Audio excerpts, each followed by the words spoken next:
This is where my struggle is in painting minis. It's putting on these highlights. It's a combination of thinning and color and getting less so of getting them placed correctly. I think I understand that, but getting them on in a smooth fashion is really something that so far has eluded me. And maybe I need to use more intermediate colors. Maybe I need to thin it down more. Each mini that I paint is kind of an experiment in refining the technique, which of course is a good thing, but at the same time it's a frustrating thing because I'm never happy with them. Not even close. I mean, like if I'm putting rust tones on a model, I can, there's times that I kind of feel like, okay, I nailed that. There's other times that I feel like, well, that was not my best effort. Yes, squeakers, I know. I'll get you some more water in a minute. That's my cat reminding me she wants more water. Not that she doesn't have water, but that she likes it to be a certain amount in the water dish so that she feels comfortable doing her catly duties. Anyway, but when it comes to figures and these highlights, I always feel like I'm coming up short. And it's frustrating because I really want them to look good. Now, I know you're saying, yeah, but you're supposed to be having fun, but success is fun. I'm not having fun. I've put in, off camera, I've put in a lot of time working on this, and I've never struggled with anything in our hobby. I'm cleaning my brush off camera. Now I'm licking it. I've never struggled with anything in the hobby as much as I have doing this highlighting, this layering process. And I watch different creators show how they do it. And that can be frustrating too because, you have some that use more traditional GW style methods with shades and 3 colors and things like that. And they get results that I'm like, I would love to have that result. And then there's others that say, no, you shouldn't use shades, and you start from a darker color and you just build up to it with glazing and things like that. And they show that and it looks great. And I'm like, I don't seem to be able to execute any of it, but I don't quit.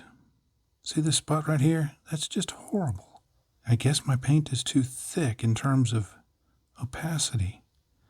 I need to do it even thinner to try and blend that in. Maybe it needs another coat. Maybe I need to let it dry and put that coat on like I'm doing now. But it's just a constant struggle for me when I'm painting minis. And to show you how much I work on this, I've got all of these in various stages of completion sitting off camera that I constantly work on. Here's a Death Corps Creek guy right here. I constantly work on. And sometimes I just get them to a certain stage and then stop. Other times it's just kind of like a continual work in progress experiment. That's what this Stormcast Infernal is. I think it's a Stormcast Eternal. I don't know. I decided he wasn't silver. I mean, obviously he's not done yet, but this is just base colors. So, okay, it looks okay, but it's just base colors. I still need to do more on it, but I practice and practice, and it's always seeming to elude me. But I guess maybe that's why I do it, because the challenge is kind of what attracts me to it, I guess. The idea of figuring it out, kind of conquering it, I guess. I don't know that I'll ever get great at it because I just don't spend the time that a true mini painter would. I think deep down I wish I could be just a mini painter, but my attention span, or my attention, is drawn to many subjects. And M-A-N-Y, not M-I-N-I. But it's drawn to many subjects. So there's often times where I'll be painting one of these minis I just showed you, and later on I'm like, I really want to work on a vehicle. So I guess part of what I suffer is lack of focus. I don't know that I suffer it. It's just a reality. But anyway, I'm just going to keep painting highlights on these minis and see how they look. Now that that's drying, I can hardly see that it's there. Maybe that's progress. Maybe I need to add another layer and bring up the opacity. We'll see.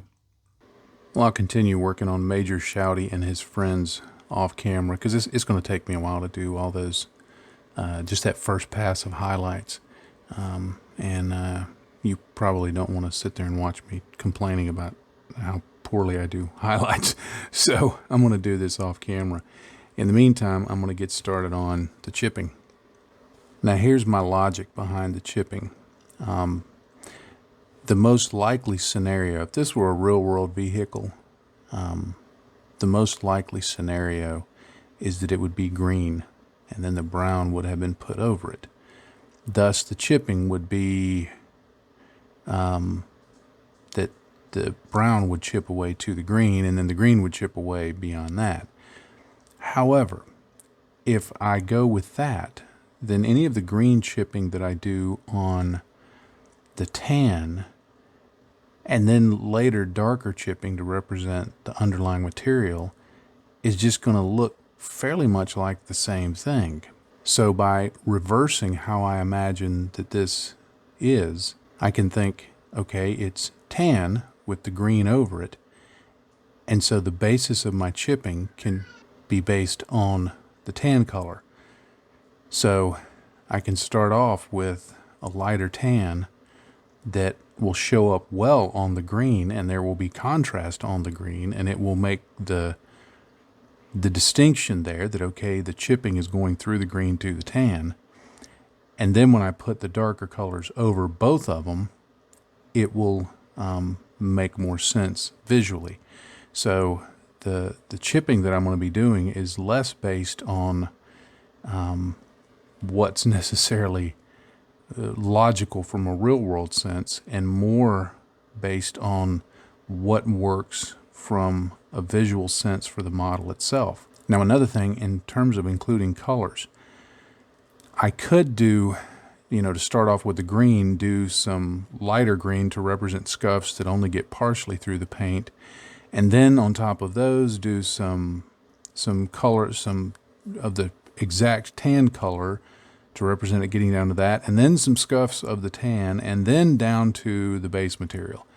That's too much. So what I'm going to do is I'm just going to do some lighter tan scratches on this to represent this getting scratched down to the tan, and then it's also going to be a lighter color that will show up on the existing tan, so that in one pass I get scratches on both colors.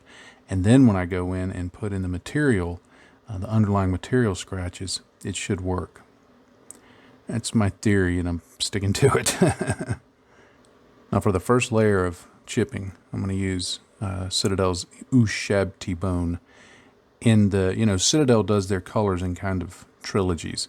You've got Xandri Dust, Ushabti bone, and then Screaming Skull are kind of one series of paints. This is the one step down from Xandri Dust.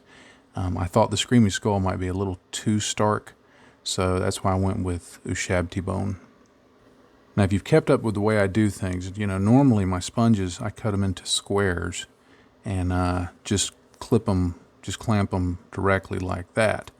However, I recently saw a YouTuber, and I don't remember who it was. I saw it and completely forgot who the person I saw doing it was. But they used a longer version like this and folded it over and clamped it like that. And I kind of like that rounded edge a little better. You know, I guess in the end it's not going to make a huge difference, but I just liked the idea of that, the extra thickness of that. So I've started cutting mine in that shape and then folding them over like this. Now I'll start with this shield piece simply because it's easy to hold and it has all the colors that I need on it. Now I've thinned the paint fairly good. It's maybe a little better than 1 part water, or probably about 1.5 parts water, 1 part paint. Now the reason I've done this is it slightly lowers the opacity. So it goes with that theory that I've talked about in the past, that I think I can get away with more chipping. Now it's going to mean having lower contrast chips on the tan, but that's going to be okay too. I think I can get away with a little more by doing it this way. Now you can see once that dries, it's a little less opaque. A little less opaque than when I initially put it on. Whenever you put on paints that are wet, they're going to be kind of glossy, and that gloss is going to give them a different opacity, a different sheen than when they dry. So if you're not sure how something's going to look, put it on, test it, let it dry, and then look at it and make adjustments from there. So you see how that looks. It allowed me to get kind of heavy with the chipping, but not, I don't think it's too stark, too comical looking. Notice that I did do some chipping over the decal. So don't forget, your decals can get chipped. But that's the first layer of it. Now what I did do is I did in a few places put the chips on, go around, do it in other places, and then go back and give it a second go, because in some places it was too thin looking. It wasn't quite as opaque as I wanted. So I put that on another time. But once the sponge chipping doesn't have to be the final chipping for the lighter color.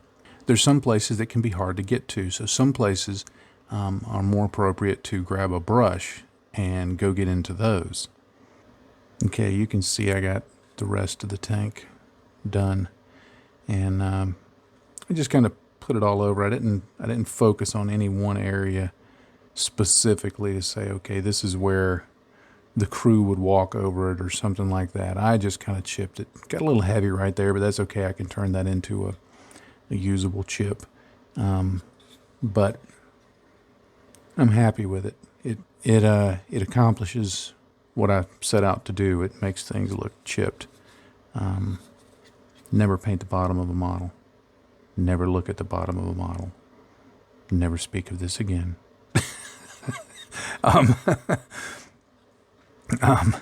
So that's the first layer of chips. Now, what I'm going to do now, and I'm going to go back to my gun shield just to demonstrate. This is where I like taking the same color but less thin. Now it's probably 2 parts paint, 1 part water. And I like using a liner brush for this. If you ever watch Night Shift Scale Modeler, Martin likes to use a very tiny, it's like a 3-0 brush that's very small and doesn't have much of a body. That's what he likes to use. Now, I'm not questioning Martin's methods. I like to use a liner brush because it holds a little more paint. I've tried Martin's method and I can't make it work. The paint dries up on the brush too fast. So, but the key is, whatever you're using, you want to make sure the brush has a very good point. And then what I do is I offload most of the paint, especially that first time I load it up, because that's when you get the biggest load of paint. And I just come in here and I just scratch stuff in. You've seen me do this before. I do this, every third video, I guess. It's probably getting a little redundant hearing it. But, in an area like this, along the side of the vehicle, there's obviously going to be scratches that go along the side. Here it can be any kind of thing. It can be flying shrapnel. It could be where bullets hit it directly. It could be rolling through the trees. You can do this as heavy or as light as you want. Another thing that you can do is if you feel like the paint didn't get onto some of the edges opaquely enough, you can go in and do it there, and enhance that a little bit. From a 40K stylistic perspective, the chipping can also serve as your edge highlighting. You can do edge highlighting, certainly, and then go back later and chip it. I've seen it done both ways. Generally on a vehicle like this, I like to use the chipping as the edge highlighting rather than doing an edge highlight for the chip itself. But it's just a matter of putting these scratches on wherever you want. And in some places, I like to develop a heavier scratch. Let me switch over to this side so that I don't just keep demonstrating in the same area and, get it looking weird. But if you wanted to, you knew later on you wanted to have a scratch that was going to feature the darker color in the middle of it, then making that scratch a little wider to give you room to do that is something to think about. I've done the method where you do a scratch in the lighter color and then you do the darker scratch in such a way that you account for the lighter color reflecting light and the darker color being in shadow, and so that it makes it look somewhat 3D. That approach certainly works. I've done it before. I've seen it done well. I think in a couple of cases I've been able to do it reasonably well, but I've gotten to where I've moved away from doing it very often because I think it looks, to my eye, a little too contrived.